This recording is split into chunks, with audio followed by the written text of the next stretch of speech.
নমস্কার, আদাব। আমি অনুপ সোনি আপনাদের সকল দর্শককে ক্রাইম পেট্রোল দস্তাকে দিল্লি থেকে স্বাগত জানাই। কারণ নাম যেন না জড়ায়। প্রশ্নই ওঠে না, আপনি নিশ্চিন্ত থাকুন। শোনো, যেন কারো সন্দেহ না হয় যে সুপারি আমি দিয়েছি। আজ পর্যন্ত এরকম হয়েছে কি? তুমি আমাকে চেনো না, কি বুঝলে? কে মেরেছে আর কে মারতে বলেছে কেউ কখনোই জানতে পারবে না। কাজটা ঠিক করে করো, আর লোকটা যেন না বাঁচে, আর কারোর নাম যেন না জড়ায়। ঠিক আছে। পুঙ্খানুপুঙ্খ প্ল্যানিং, একটা জটিল ষড়যন্ত্র, সবকিছু একটা খুনের জন্য। কি চলতে থাকে একজনের মাথায় যখন কেউ নিজের জীবন থেকে অন্য কাউকে সরানোর জন্য সেই মানুষটাকে চিরতরে হত্যা করতে চায়? হিংসা, ঘৃণা, শত্রুতা, এগুলো মানুষের প্রবৃত্তি হতে পারে, কিন্তু খুন করার ইচ্ছাটা কি মানুষের সহজাত? যখনই কোনো খুন গভীর ষড়যন্ত্র করে করা হয়, তখনই রক্তের কিছু বিন্দু সংকেত হয়ে হাওয়ায় মিশে যায় আর খুনের মাস্টারমাইন্ডের গায়ে গিয়ে লাগে। July 2011, new Delhi. Good morning sir. Good morning. বলো সুদেশ। আরে বলদেব, কেমন আছো? ভালো আছি। সাহেব ভেতরে আছেন? হ্যাঁ, বসে আছে ভেতরে। 2 মিনিট ফ্রি থাকলে কথা বলে আসবো। হ্যাঁ, যাও না ভেতরে, কথা বলে নাও।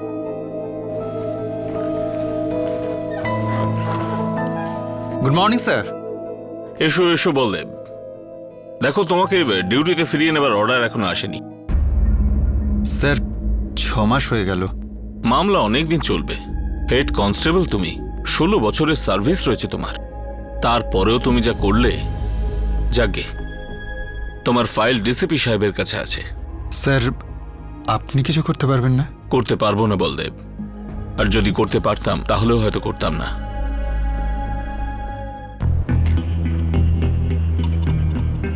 কি রে, এক তো তোর গাড়ি ওভারলোড আছে, তার উপর তোর কাগজপত্র ঠিক নেই। স্যার, আমি তো গাড়ি চালাই, লোডিং ফোডিং তো ট্রান্সপোর্ট সেন্টারে হয়। আচ্ছা, এই রামদাস, বলুন স্যার। গাড়ি ছেড়ে দে। কিন্তু বলদেব সাহেব, ডকুমেন্টস তো ঠিক নেই। আমি বলছি তো গাড়ি ছেড়ে দে। কিন্তু স্যার আপনি তো আবার কি রে? আরে 16 বছর সার্ভিস করছি, দুনিয়ার অনেক কিছু দেখেছি, আর তুই তো এখন বাচ্চা। দেখ, মাথা গরম করিস না। কাল আমি যদি আবার ডিউটি জয়েন করি, তোর পক্ষে সেটা ভালো হবে না, বুঝেছিস? যা। ঠিক আছে সাহেব, চল যা ভাই। নমস্কার স্যার।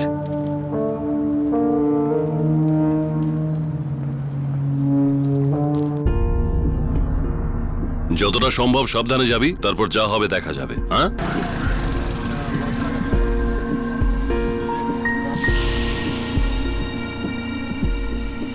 আরে রাজদীপ, খবর ভালো? আপনার রাজত্ব চলছে মালিক। সময় এভাবেই ভালো কাটবে। একবার উর্দিটা ফিরে পাই, তারপর দেখিস আমার কামাল। যাতে হাত দেব তাই শোনা। অনেক উপকার হবে সাহেব। চল আমি আসি। হ্যাঁ হ্যাঁ সাহেব।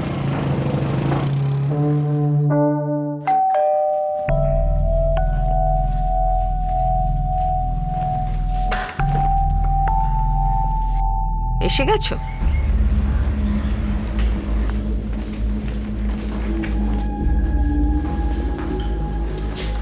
জানো কে, তাড়াতাড়ি চা বানাও।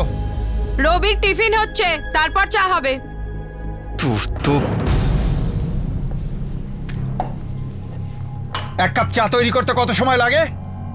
লাগে মাত্র 2 মিনিট, কিন্তু সকাল 11টায় 2 মিনিট 2 ঘন্টা সমান। বাড়ির 1000টা কাজ থাকে, কিন্তু বাড়ির সাথে তোমার কি সম্পর্ক? আমাকে সম্মান দিয়ে কথা বলবে, বুঝেছো? সম্মান অর্জন করতে হয়। রবি প্রিন্সিপাল 2 বার ডেকে ফিজের জন্য অপমান করেছেন। সবজিওয়ালা আর মুদিখানা ধার দেওয়া বন্ধ করে দিয়েছে, গালাগালি দিচ্ছে। চুপ করো। এক জোড়া সোনার চুড়ি ছিল, সেটাও বাঁধা পড়েছে। আরো শুনবে? হ্যাঁ শোনাও, কিন্তু আমাকে নয়, নিজের বুড়ো বাপটাকে গিয়ে শোনাও। ফোকটে তোমাকে আমার গলায় ঝুলিয়ে দিল। নির্লজ্জতারও একটা সীমা থাকে। 11 বছর হয়ে গেল বিয়ে হয়েছে, কিন্তু তোমার এই রেকর্ড বন্ধ হলো না। নিজের বাপের থেকে টাকা চাও, বাপের থেকে টাকা চাও। তুমি তো নিজেকে বিশাল কিছু একটা ভাবো, কিন্তু তুমি তা নও। সাসপেন্ড হয়েছে বলে যা খুশি বলবি সালি? হ্যাঁ, চল বেরো, নিজের বাপের বাড়ি যা, টাকা নিয়ে আয়, বেরো। হ্যাঁ হ্যাঁ চলে যাচ্ছি, কিন্তু বাবাকে গিয়ে কি বলবো যে তোমার ঘুষখোর জামাই সাসপেন্ড হয়েছে? ওর মদের জন্য টাকা চাই, কিছু না হলে ভিক্ষে ভেবেই দাও। যা খুশি বলবে। হ্যাঁ, জীবনটা জ্বালিয়ে দিল। তা ছেড়ে দিচ্ছ না কেন? মাসে মাসে টাকা পেয়ে যাবে আর থাকো আরামে। আগে তুই এই বাড়ি থেকে বেরিয়ে যা। আর টাকার কথা বলছিস না, তোর বাপের থেকে চাইবি। আমি তোকে শুধু জুতো দেবো, জুতো। আর মারলে আমি কাশিম সাহেবকে কমপ্লেন করে দেবো বলে দিচ্ছি। প্রতিবার আমাকে ইন্সপেক্টর সাহেবের ভয় দেখাস তুই। দেখ আমি এবার তোর কি হাল করি। দেখ দেখ দেখ। আর মারলে আমি কাশিম সাহেবকে কমপ্লেন করে দেবো বলে দিচ্ছি। প্রতিবার আমাকে ইন্সপেক্টর সাহেবের ভয় দেখাস তুই। দেখ আমি এবার তোর কি হাল করি। দেখ দেখ দেখ।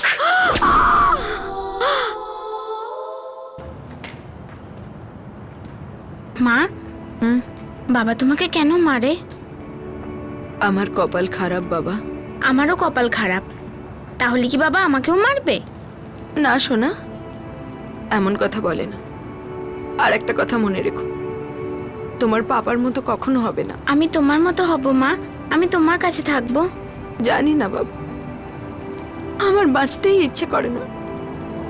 ভগবান আমাকে নিয়ে নি। এমন কথা বলো না মা।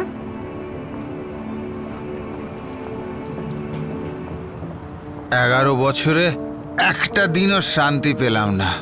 জানি না বাবা কোত্থেকে এমন যাচ্ছে তাই একটা মেয়ে গলায় বেঁধে দিল। প্রাণ বার করে দিচ্ছে রে ভাই।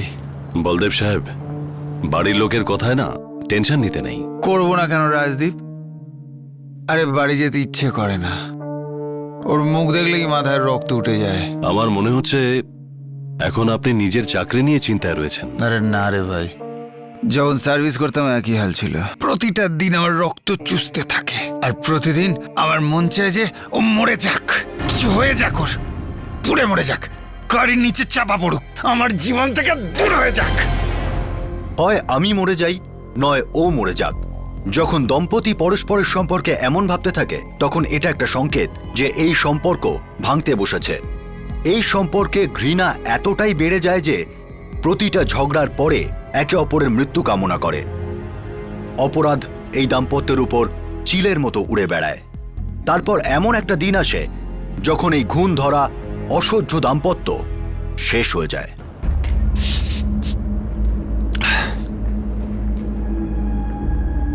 বাই বাই বাবা। বাই সোনা। আর শোনো, তোমার মাকে জিজ্ঞেস করো যে আমার জন্য কিছু খাবার টাবার বানিয়েছে কিনা। বাবা, তোমার বাবাকে বলো যে আমাকে যতই বাজে কথা বলুক, মারুক ধরুক, এমন হবে না যে আমি ওর জন্য খাবার বানাবো না। তারপর উনি খাবেন কি খাবেন না সেটা ওনার ইচ্ছা। চলো।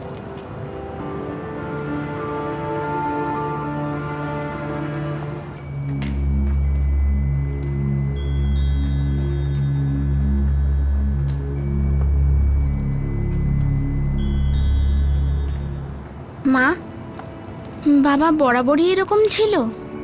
এমন মানে? নোংরা, বাজে। বাবা এমন বলে না। তোমার ওনাকে ভালো লাগে?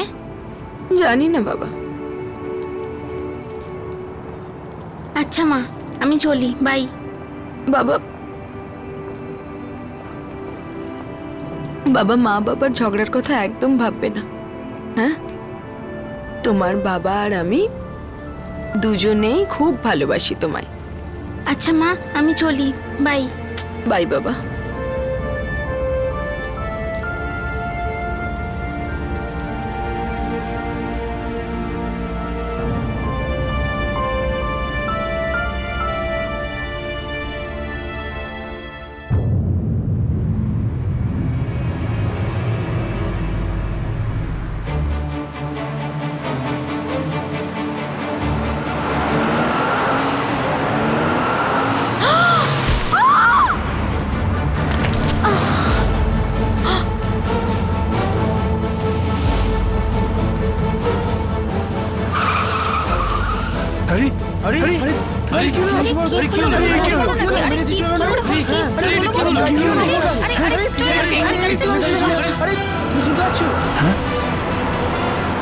DL10HS।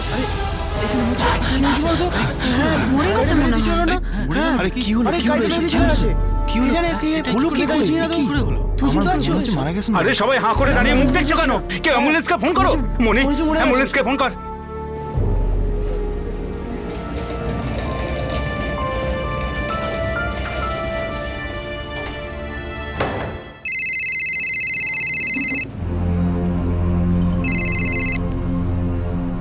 হ্যালো,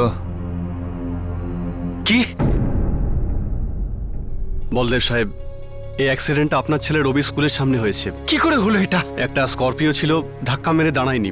পাবলিকের সামনে পানওয়ালা, সবজিওয়ালা সবাই দেখেছে। কিন্তু ডাক্তারবাবু, আমার স্ত্রী কেমন আছে? এখন অজ্ঞান আছে। ভয় পাবার কিছু নেই তো? 13টা ফ্র্যাকচার, মাথার আঘাতটাও গুরুতর, অবস্থা খুব সিরিয়াস। আমি দেখা করতে পারি? এক্ষুনি নয়, আরো 3টে অপারেশন আছে, চান্স খুব কম। Excuse me.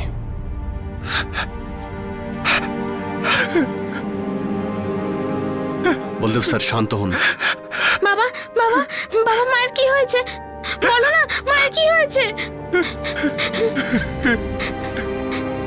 বলো না মা কোথায়? বলো না বাবা। মা ঠিক হয়ে যাবে বাবা, তোমার মায়ের কিচ্ছু হবে না বাবা। মা ঠিক ঠিক হয়ে যাবে, একদম ঠিক। বাবা আমি মায়ের কাছে যাব। বাবা আমি মায়ের কাছে যাব, প্লিজ আমাকে নিয়ে চলো প্লিজ বাবা, বলো না। স্যার, বলদেব সাহেবের স্ত্রী জানকীর অবস্থা খুবই খারাপ। গাড়িটা খুব বাজেভাবে ধাক্কা দিয়েছে স্যার। আর ড্রাইভার দাঁড়ায়নি। না না, দেখো, বলদেব সাসপেন্ড আছে কিন্তু আমাদের ডিপার্টমেন্টের লোক, তাই এই কেসটাকে স্পেশাল কেস ধরো আর খুঁজে বার করো ওই কালো স্করপিও। একদম স্যার। রেড অ্যালার্ট জারি করো। ওই কালো রঙের স্করপিওতে রক্তের দাগ লেগে থাকার কথা। আগে হ্যাঁ স্যার। অ্যাক্সিডেন্ট স্পট থেকে সব খবর নাও। পানের দোকানদার গাড়িটা দেখেছে। যারাই ওখানে ছিল তাদের থেকে পুরো খবর নাও। আচ্ছা স্যার। আমি বলদেবের সাথে দেখা করে অ্যাক্সিডেন্ট স্পট থেকে সব খবর নাও। পানের দোকানদার গাড়িটা দেখেছে। যারাই ওখানে ছিল তাদের থেকে পুরো খবর নাও। Okay sir. আমি বলদেবের সাথে দেখা করে আসি। বলদেব স্যার, শুনে খুব খারাপ লাগলো। এখন তোমার স্ত্রী কেমন আছেন? স্যার ডাক্তার বলছে অবস্থা খুব ক্রিটিক্যাল। আমি এখন ওকে দেখতে পাইনি। কাঁদতে নেই বাবা, মা ঠিক হয়ে যাবে। মা মরে যেতে চাইতো, ভগবানের কাছে যেতে চাইতো। আমার বাঁচতে ইচ্ছেই করে না। ভগবান আমাকে নিয়ে নি। এমন কথা বলো না মা।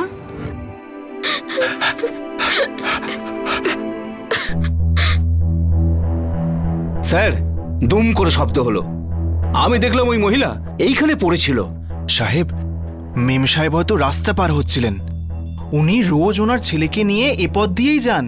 আমার দোকান থেকে সবজিও কিনতেন। গাড়ির ব্যাপারে আর কি জানো? কালো রঙের স্করপিও গাড়ি ছিল স্যার। আর গাড়ির নম্বর আমি মুখস্থ করে নিয়েছিলাম স্যার, লিখে রেখেছি আমি। এই নিন স্যার। ভালো কাজ করেছেন আপনি। দেখুন, পেশেন্ট কোমায় চলে গেছে, এতে পরিস্থিতি আরো খারাপ হয়ে গেছে। আমি আপনাকে কোনো গ্যারান্টি দিতে পারবো না। Excuse me. বাবা মায়ের কি হয়েছে? বলো না মায়ের কি হয়েছে? বলো না মায়ের কি হয়েছে? আপনি কোনো চিন্তা করবেন না সাহেব, সব সব সব ঠিক হয়ে যাবে। স্যার, পেট্রোল টিম আশেপাশের প্রায় সমস্ত কালো রঙের স্করপিও চেক করেছে, কিন্তু বিশেষ কিছু পাওয়া যায়নি। তবে হ্যাঁ স্যার, পানের দোকানদার থেকে গাড়ির নাম্বারটা পাওয়া গেছে। এক্ষুনি খবর নাও এই গাড়ি কার নামে রেজিস্টার্ড। ঠিক আছে স্যার। আমরা এই গাড়ি আর তার মালিককে তো খুব শীঘ্রই পেয়ে যাব, কিন্তু কেসটা এত সোজা লাগছে না। কেন স্যার? হতে পারে বলদেবের স্ত্রী জানকীকে ওই কালো রঙের স্করপিও মোটেও ধাক্কা দেয়নি। স্যার, পুরো লোকালয়ের সামনে হয়েছে অ্যাক্সিডেন্ট। হতে পারে বলদেবের স্ত্রী নিজে ওই স্করপিওর সামনে চলে এসেছে। ও নিজের ছেলেকে বলেছিল যে ও মরতে চায়, তাই না? ওদের মধ্যে কোনো গন্ডগোল ছিল, রাইট? হ্যাঁ স্যার, রোজের ঝগড়া, রোজের টেনশন। জানা ছিল না ব্যাপারটা এই জায়গায় চলে আসবে। স্যার, আমি বলদেবকে 15 বছর চিনি। আপনার এই পুলিশ স্টেশনে আসার আগে জানকী ওর উপর কেস করেছিল। কবে? কিসের কেস? স্যার, 6 বছর আগের ঘটনা।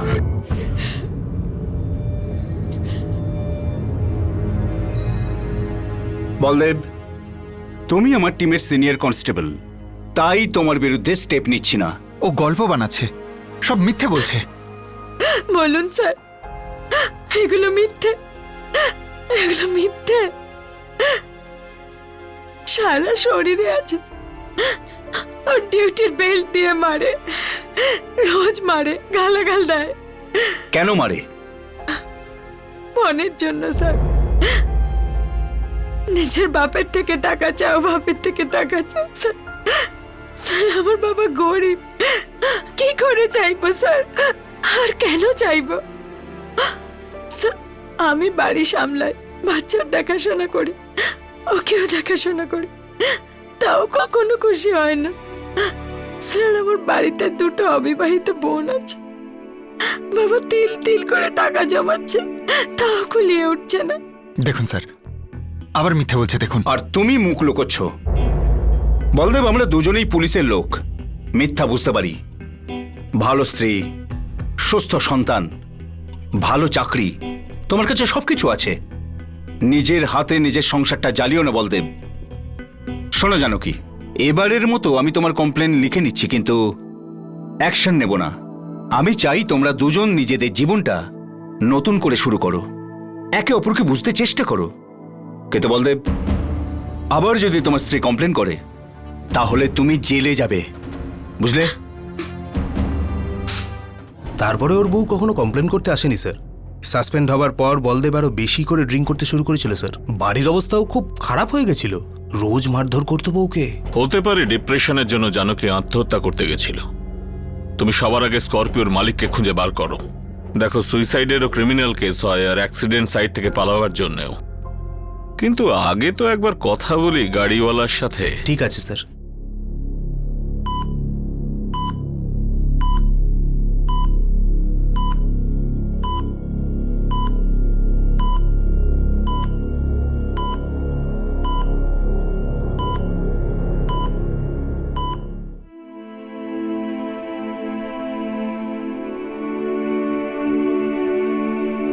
খাও বাবা। বাবা, আমি একা একাও রোড ক্রস করতে পারি, তাহলে মা আমার সাথে গেল কেন? এতে এতে তোর কোনো দোষ নেই বাবা।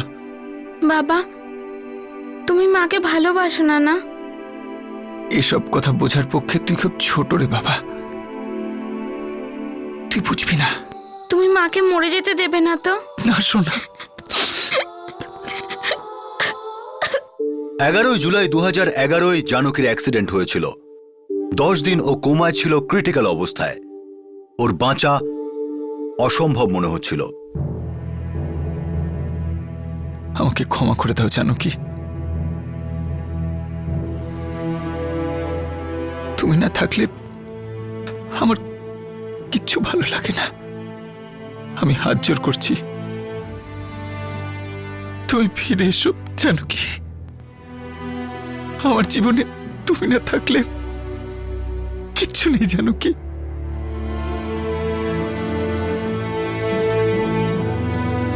ফিরে এসো তো। কি বলছো তুমি সুদেশ? হ্যাঁ স্যার, এই নম্বরের কোনো স্করপিও গাড়ির রেজিস্ট্রেশনই নেই। স্যার, এই নাম্বারটা একটা অল্টো গাড়ির, আর এই অল্টো গাড়ি কোনো দুর্গেশ শর্মার নামে, আর দুর্গেশ শর্মা গ্রেটার কৈলাসে থাকে। স্যার, আমার মনে হচ্ছে আপনার কোথাও নিশ্চয়ই ভুল হচ্ছে। আমার কাছে একটাই গাড়ি আছে, অল্টো, আর এটাই তার রেজিস্ট্রেশন নাম্বার স্যার। 11 জুলাই কোথায় ছিলেন আপনি? আমার অফিসে স্যার, কানাট প্লেস। এদিকে দ্বারকায় এসেছিলেন কোন কাজে? না স্যার, আমি তো এখানে কখনো আসি না, অফিসের কাজেও আসি না, আর নিজের পার্সোনাল কাজেও আসি না। ঠিক আছে, আপনি যান, যদি দরকার পড়ে আপনাকে আবার ডাকবো। ওকে, থ্যাংক ইউ স্যার। এটা আবার কি ব্যাপার? স্করপিওওয়ালা ভুল নাম্বারের প্লেট লাগিয়ে ঘুরছিল কেন?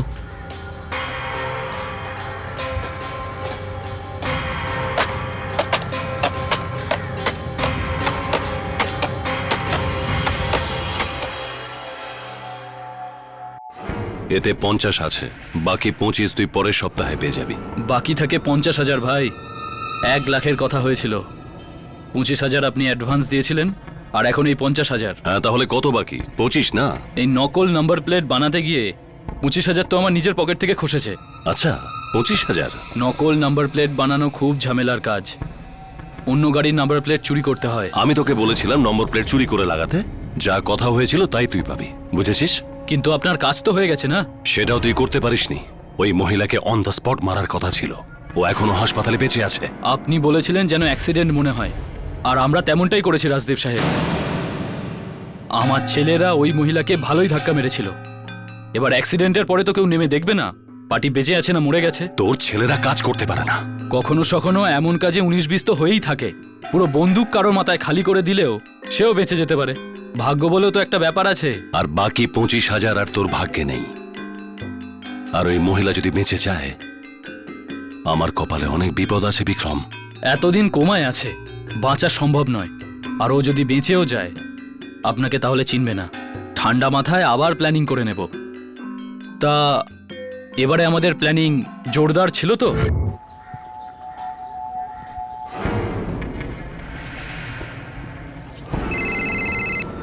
ওই বান্টি, তৈরি থাকবি।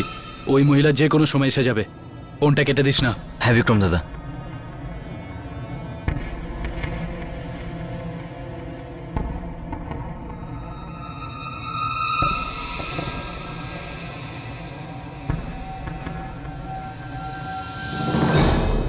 বিক্রম, এই হচ্ছে সেই মহিলা। ও বাচ্চাটাকে স্কুলে দিয়ে এই রাস্তা দিয়েই ফিরে আসবে। বান্টি, ওই যে মহিলাটা যাচ্ছে ওটাই বাচ্চার সাথে যে রাস্তা ক্রস করছে। দেখতে পেয়েছি। এক্ষুনি উড়াবি না। ও বাচ্চাটাকে স্কুলে দিয়ে আবার এই রাস্তা ক্রস করবে, তখন তোদের কাজটা করবি, বুঝেছিস? ও বাচ্চাটাকে স্কুলে দিয়ে আবার এই রাস্তা ক্রস করবে, তখনই উড়িয়ে দিস। হ্যাঁ বিক্রম দাদা। আচ্ছা মা, আমি চলি, বাই। বাবা, বাবা, মা বাবার ঝগড়ার কথা একদম ভাববে না। হ্যাঁ, তোমার বাবা আর আমি দুজনেই খুব ভালোবাসি তোমায়। আচ্ছা মা, আমি চলি, বাই। বাই বাবা।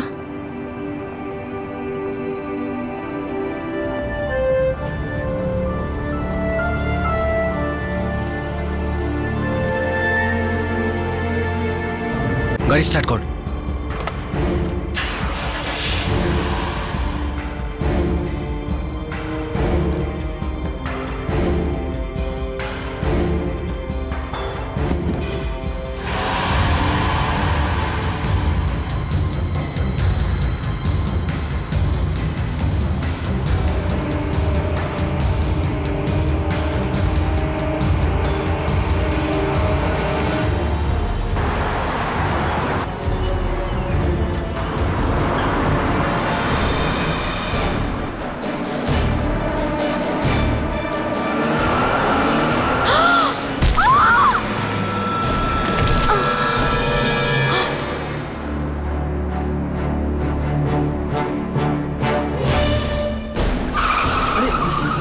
অ্যাক্সিডেন্ট হয়েছে। আরে আরে কি হলো? আরে কি হলো? কি মরে গেল নাকি? আরে কি করে হলো? কি হলো বলো তো? আরে আরে চলে যাচ্ছে। আরে গাড়ি মরে গেছে মনে হয়। শোন বিক্রম, পৃথিবীর রসাতলে চলে যাক, এই ঘটনায় আমার নাম যেন না জড়ায়। তার তো কোনো চান্সই নেই স্যার। কিন্তু একজন সাদাসিধে মহিলাকে মারার আপনার প্রয়োজন হলো কেন? তাও একটা কনস্টেবলের স্ত্রীকে। তোর তো টাকা নিয়ে দরকার, তুই সেটা পেয়ে যাবি।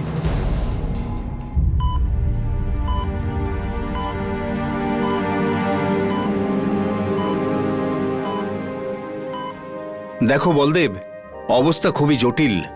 বলুন ডাক্তারবাবু। তোমার সার্ভিস থেকে মেডিকেলের জন্য যা টাকা হচ্ছে সব মিলিয়েও কম হচ্ছে। তোমার স্ত্রীর চিকিৎসা অনেক দিন চলবে, এটা খরচাবহুল। শুধু জানকীকে বাঁচান ডাক্তারবাবু, টাকা এসে যাবে। দেখো বলদেব, আমি তোমার স্ত্রীর জন্য ওয়েলফেয়ার ফান্ড থেকে কিছু টাকা নিশ্চয়ই বার করব, কিন্তু তোমার সাসপেনশন অর্ডারের ব্যাপারে কিছু করতে পারবো না। দুটো আলাদা আলাদা ব্যাপার, তুমি বুঝতে পারছো তো? হ্যাঁ স্যার। বলদেব, আমি জানতে পেরেছি যে তোমার আর তোমার স্ত্রীর মধ্যে কিছু টেনশন ছিল। স্যার, টেনশন কোন বাড়িতে থাকে না? এতটাও থাকে না যে স্ত্রী সুইসাইড করার চেষ্টা করবে। না স্যার, না। আমি মানছি যে আমার আর জানকীর মধ্যে রোজ প্রচুর ঝগড়া হতো, আর প্রতিবার আমার ভুলেই হতো। কিন্তু জানকী এত বড় ভুল কখনোই করতে পারে না স্যার।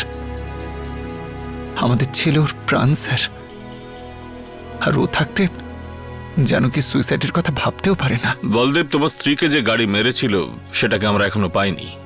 কিন্তু আমরা জেনে গেছি এটা কোনো normal hit and run case না। স্যার আমি এখন শুধু এটাই জানি যে আমার জানকীকে বাঁচাতে হবে। বুঝতে পারছি বলদেব, আর তাই চাই তুমিও বোঝো যে এই কেসে টাইম লাগবে। বুঝতে পারছি স্যার, জানকীরও বাড়ি ফিরে আসতে সময় লাগবে। সমস্তটা সময়েরই তো ব্যাপার স্যার। ধন্যবাদ রাজদীপ, চলি। হ্যাঁ সাহেব।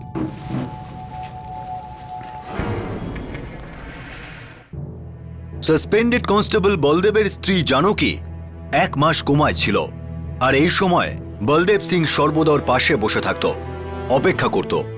পুলিশ এই কেসের ফাইল কিন্তু ক্লোজ করেনি, কিন্তু এই কেসে কোনো হেডওয়ে পাওয়া যাচ্ছিল না, কোনো সূত্র পাওয়া যাচ্ছিল না। এখন প্রশ্ন হলো যে এই অ্যাটেম্পটেড মার্ডার কেন অ্যাটেম্প করা হলো?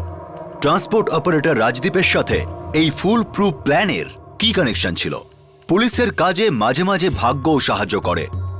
1.5 মাস পর সেপ্টেম্বর 2011-এ অন্য একটা কেস এই কেসের তালা খুলে দিল।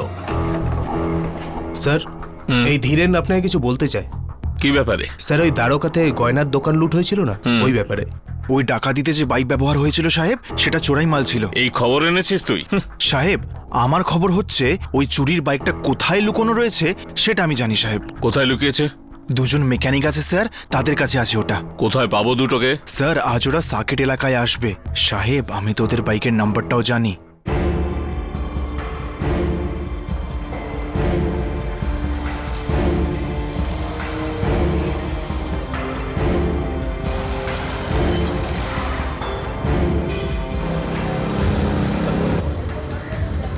স্যার, এটা ওই বাইকটা। ওই নম্বর প্লেটটাই? হ্যাঁ স্যার, ধীরেন যা বলেছিল এটা তাই। DL10 FG 7689। ধরো শালাদের।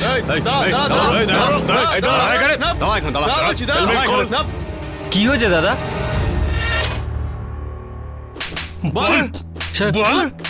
বল সত্যি কথা, বল বলছি। সাহেব, সাহেব, মায়ের দিব্যি সাহেব, সাহেব এই চুরিতে আমাদের হাত ছিল না সাহেব। সাহেব, আমরা তো ওই মলের আশেপাশেও ছিলাম না সাহেব। মোটর সাইকেল তোদের শ্বশুর দিয়েছিল? সাহেব, ওই বাইকটা কাল বিকেলে আমরা এয়ারপোর্টের সামনে থেকে চুরি করেছিলাম সাহেব। সাহেব, ওটা কার বাইক ছিল, কোথায় ব্যবহার হয়েছিল, আমরা কিচ্ছু জানি না সাহেব। সাহেব, আমরা তো শুধু ওই বাইকের নম্বর প্লেট বদলেছিলাম সাহেব। গলায় ডান্ডা ঢুকিয়ে দাও ওদের। যা কিছু ওদের ভেতরে আছে সব বার করো। এরা যত অপরাধ করেছে আমার সবগুলো রিপোর্ট চাই। হয়ে যাবে। ঠিক আছে স্যার। স্যার, স্যার, ওই ছেলে দুটো ছোটু আর বান্টি, ওরা দুজন অনেক কথা বলেছে স্যার। কিছু বলেছে? স্যার, আমাদের বলদেবের যে বউয়ের অ্যাক্সিডেন্ট হয়েছিল না, তাতে এদের হাত ছিল নাকি? হ্যাঁ স্যার, ওই কালো রঙের স্করপিওটা এরা দুজনই চালাচ্ছিল। আচ্ছা, তাহলে তোমরা দুজন স্করপিও চালাচ্ছিলে? আর ওতে নাম্বার প্লেট অন্য গাড়ির লাগানো ছিল? হ্যাঁ সাহেব। কি কাণ্ড করে পালাচ্ছিলে দুজনে? কোনো কাণ্ড করে নয় সাহেব। হ্যাঁ? তো নাম্বার প্লেট কি টাইম পাস করতে পাল্টেছিলে? একটা মহিলাকে মারার ছিল সাহেব, সুপারি পেয়েছিলাম। হেড কনস্টেবল বলদেব সিং এর স্ত্রী জানকীকে স্করপিও চাপা দিয়ে পিষে প্রাণে মারার সুপারি নিয়েছিলে তোমরা? হ্যাঁ সাহেব। কেন? সাহেব, সুপারিতে কেউ কেন জিজ্ঞেস করে না। আমরা তো ওই মহিলাকে চিনতামও না সাহেব। হাতে টাকা পেলাম আর আমরা ওকে গাড়ি চাপা দিয়ে দিলাম।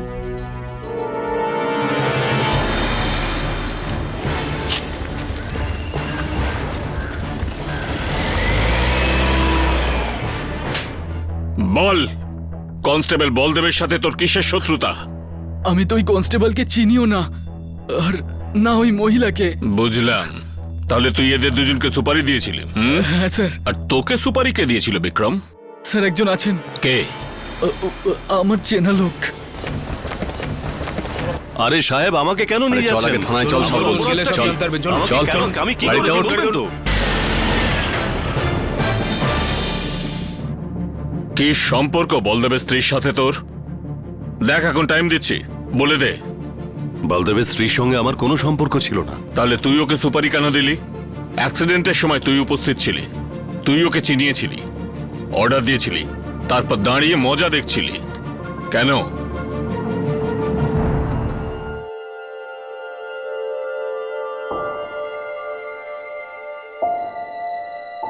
মা, আজ আমার ক্লাসে 7th র্যাঙ্ক হয়েছে। আমার টিচার আমাকে ভেরি গুড বলেছে। আজ থেকে আমি তোমাকে বিরক্ত করব না, আর নিজে নিজেই পড়বো।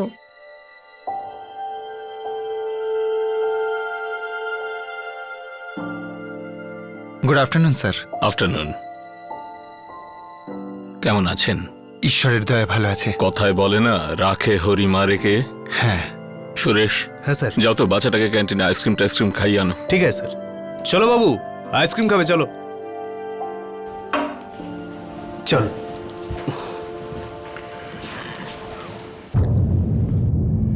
বলদেব, তুমি ঠিকই বলেছিলে, তোমার স্ত্রী সুইসাইড অ্যাটেম্প্ট করতে পারে না। হ্যাঁ স্যার, ও একেবারে অন্য ধাতুতে গড়া। হ্যাঁ, কিন্তু এটা নর্মাল অ্যাক্সিডেন্ট কেসও না বলদেব। কিছু বুঝতে পারলাম না স্যার। আমাদের বুঝতে একটু টাইম লেগে গেল বলদেব। এসো, থানায় চলো আমার সাথে। অবশেষে জানকীর হিট অ্যান্ড রান কেসের রহস্য উন্মোচিত হল। এমন একটা ষড়যন্ত্রের উপর আলো পড়ল যাতে যুক্ত সমস্ত অপরাধীর সম্পূর্ণ বিশ্বাস ছিল যে ওদের নাম কখনোই জানা যাবে না।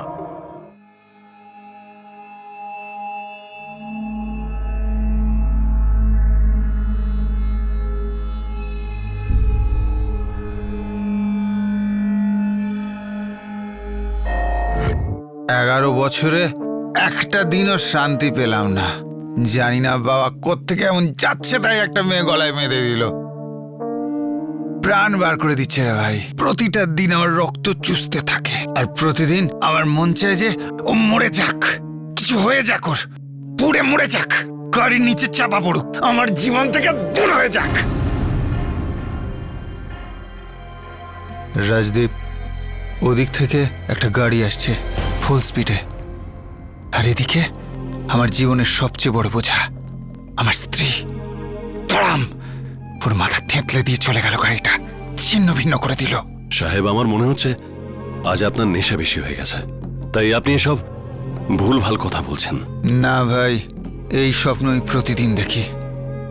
একবার আমার এই স্বপ্ন সত্যি হয়ে যাক, তাহলে শান্তিতে ঘুমোতে পারবো আমি। আরে বলদেব সাহেব, আরো দুটো ঢোক মেরে দিন, শান্তির ঘুম চলে আসবে। না, আগে আমার স্বপ্ন সত্যি হবে, তারপর আমি এই গ্লাস ধরবো। আমরা দুজনে একসাথে খাবো। বল, আমাকে সাহায্য করবি তো?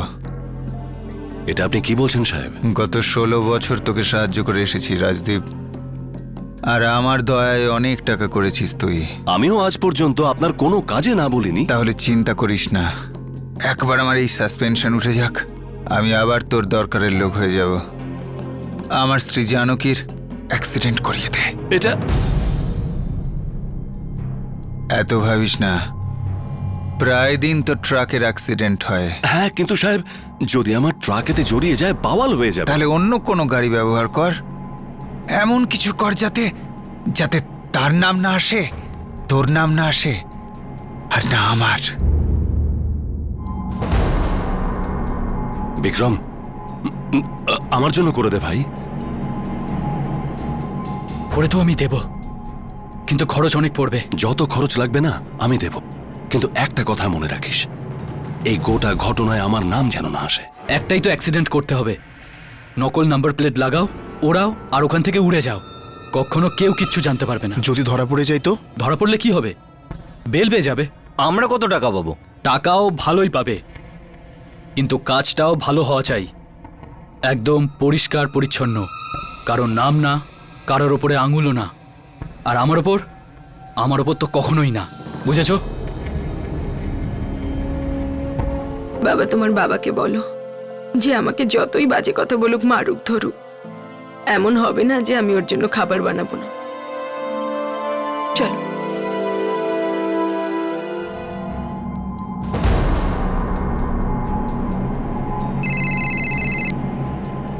হ্যাঁ সাহেব। হ্যাঁ, ও বাড়ি থেকে বেরিয়ে গেছে, যে কোনো সময় পৌঁছে যাবে। ওকে ঠিক মতো চিনিস তো? আমি ওকে খুব ভালো করে চিনি। কাজটা সাবধানে করিস, কারণ নাম যেন না জড়ায়। ওকে খুব বেশি ঘেন্না করতাম আমি স্যার। একটা কথা মনে গেঁথে গেছিল যে ও গেলে আমি সুখী। আমি ভুল ভাবতাম স্যার। আমি যখন ওকে হাসপাতালে দেখলাম স্যার, আমার মনে হলো আমি খুব বড় ভুল করে ফেলেছি। আসলে আমার ওকে প্রয়োজন আছে স্যার। আমার ছেলের ওকে প্রয়োজন আছে স্যার।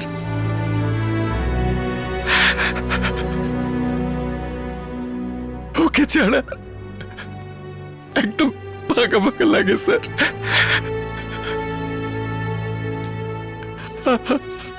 আমি চাই না যে ও মরে যাক। আমি ওকে যেমন করে হোক বাঁচাতে চাই স্যার। বেঁচেতেও গেছে বলদেব, হয়তো ছেলের প্রতি ভালোবাসাই ওকে বাঁচিয়ে রেখেছে। ওই ভালোবাসায় একটা ভাগ তোরও ছিল, কিন্তু তুই ওই ভালোবাসার যোগ্যই নোস। কি নোংরা লোক তুই বলদেব।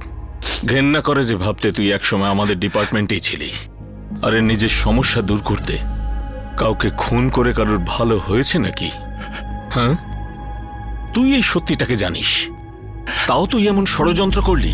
একটা সময় ছিল যখন খুনিদের ধরার টিমে থাকতিস তুই, আর আজ তুই হাতে নাতে ধরা পড়েছিস।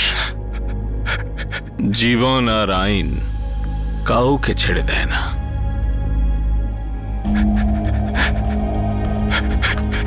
এই প্রবন্ধের নাম হচ্ছে আমার পরিবার। আমার পরিবারে আমি আছি, আমার বাবা আছে আর আমার মা আছে। আমরা তিনজন একে অপরকে খুব ভালোবাসি। বাবা আর মা দুজনে মিলে আমায় খুব যত্ন করে।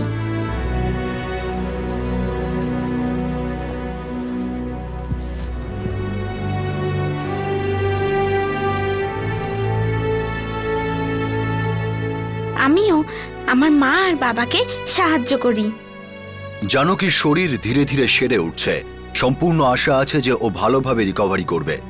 বলদেব আর জানকীর ছোট্ট ছেলে রবি এই বিরাট আর অপ্রিয় সত্যটা জানে যে ওর বাবাই ওর মাকে খুন করতে চেষ্টা করেছিল, কিন্তু জানকী এখনো এই কথাটা জানে না।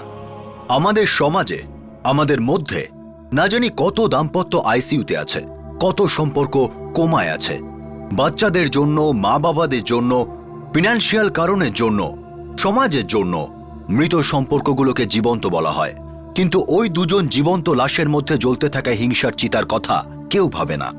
অগ্নিকে সাক্ষী রেখে 7 জন্ম একসাথে থাকার প্রতিজ্ঞার পর যদি কোনো দম্পতি মরা বা মারার কথা বলে, তাহলে সেটা একটা সংকেত যে এখন আর রিপেয়ার করার সুযোগ নেই।